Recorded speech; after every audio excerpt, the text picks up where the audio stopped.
The San Antonio Spurs have one of the best futures in the NBA, and in my opinion, could be a future NBA dynasty.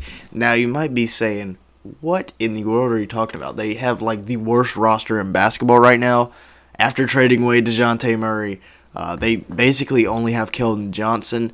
And, you're right. They probably do have the worst roster in basketball right now. But they have a great front office, and they have a lot of draft capital as well as a couple of other young players like Josh Primo, Devin Vassell. They also have one of the greatest NBA coaches of all time in Greg Popovich, although he could be on the way out pretty soon. A very nice draft class coming in with Blake Wesley, who I really like. Maybe a bit of a reach there. Jeremy Sohan, best defender in the class, and it wasn't even close. And then Malachi Branham, an absolutely dynamic scorer. So I really like the moves that the Spurs have made so far this offseason. So yeah, we're going to talk about that today. Make sure you hit the like button and the subscribe button if you do enjoy any points. Stick around till the end of the video and leave me a comment down below. All four things will really help us out in the YouTube algorithm. Now let's take a look at who they could potentially be tanking for. Of course, Victor Wembanyama. He's going to be the #1 overall pick next year. Some injury concerns I have for him personally, but I think whoever has the #1 pick is a no-brainer. You're taking Victor Wembanyama.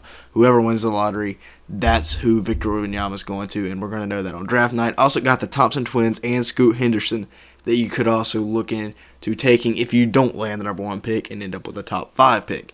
Speaking of the draft, here's a look at their draft capital. They have Charlotte's first-round pick and their own in this upcoming draft. They have their own in 2024. In 2025, they have their own. Atlanta's and Chicago's. 2026, they have their own in Atlanta's.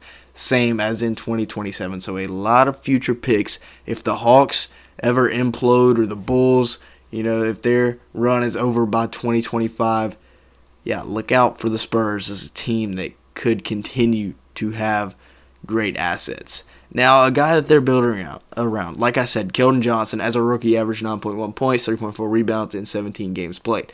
However, he keeps getting better. In year 2, put up averages of 12.8 points per game and 6 rebounds a night. And then this year, in year 3, had his best season by far, 17 points a game, 6 rebounds, shooting at 47% from the field and 39% from 3. The man is a monster. Huge breakout year coming, in my opinion, especially with 20 points, 9 rebounds, and 8 assists gone from the production line. Keldon Johnson, he's in for a big time upgrade, at least as the #1 option. Now, Josh Primo. It has been rumored that this is the guy that the Spurs actually want to build around. Bit confusing, as he only averaged 6 points per game, 2.5 assists, and 2 rebounds per game, but they see him as the point guard of the future. After trading away DeJounte Murray, shot at 37% from the field and 31% from 3 in 19 minutes a game last year, so really not too promising stats there, but I guess, he's going to be getting a lot of minutes this year, so maybe he can improve upon that a little bit. The co-star for him and Keldon Johnson is going to be Devin Vassell, who put up averages of 12.3 points per game last year, 4.3 rebounds, and 1.9 assists per game. Like I said, after the DeJounte Murray trade, there are a lot of points, rebounds, and assists up for grabs. So I expect Primo and Vassell, as well as Keldon Johnson, to take a lot of those. Vassell shot at 43% from the field, 36% from 3, and averaged 1.1 steals a night last year in his, third year? Second year? I believe it was the second year. Now, it is time to move on from at least 2 of these guys, maybe even all 3. Jakob Poeltl, Doug McDermott, and Josh Richardson, all veterans here on the Spurs squad, and they don't really fit the timeline of this team. Poeltl is the defensive anchor, so if you want to justify keeping him around, I can see that. However, McDermott and Josh Richardson both own sizable contracts, and both they need to get on out of town. You can probably get a first-round pick maybe get a first-round pick from a contender at the deadline from either of these guys. Poeltl, you could definitely get a first-round pick from. Just hit up my Charlotte Hornets again. But all 3 of those guys, it wouldn't surprise me if they are gone by the trade deadline. A couple of guys that they could still have some potential in. Zach Collins and Romeo Langford. Both former lottery picks, didn't really stick where they were drafted. Collins, of course, up in Portland. Romeo up in Boston. So both of these guys that the Spurs have brought in will be getting some minutes this year and getting a chance to prove themselves as solid rotational players. Now the draft class for this previous season, I really liked it. Like I said, Jeremy Sohan at 9, we'll start with there because he was the first pick. Best defender in the class. It's not even close. It's not close at all. His offense, it's non-existent, kind of allergic to putting the ball in the basket, but there's definitely some things to work with. The jump shot's not good, but it can be fixed. So Sohan there, a lot of potential. Malachi Branham, like I said, very good scorer, super efficient, probably the most efficient player in the draft. When he didn't score a lot, it was just because he didn't take very many shots. And then Blake Wesley, very good athlete, very dynamic in the open court. I'm excited to see what he's going to be able to do this year for the Spurs. Now the PG spot, it is up for grabs.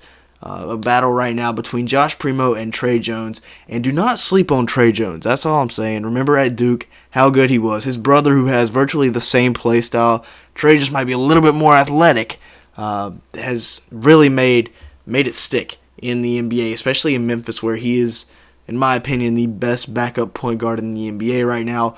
Primo's still a young buck. We will see what he is able to do. I would not be surprised if they give him the starting point guard spot, although don't be in complete shock if Trey Jones is the starting point guard on day one.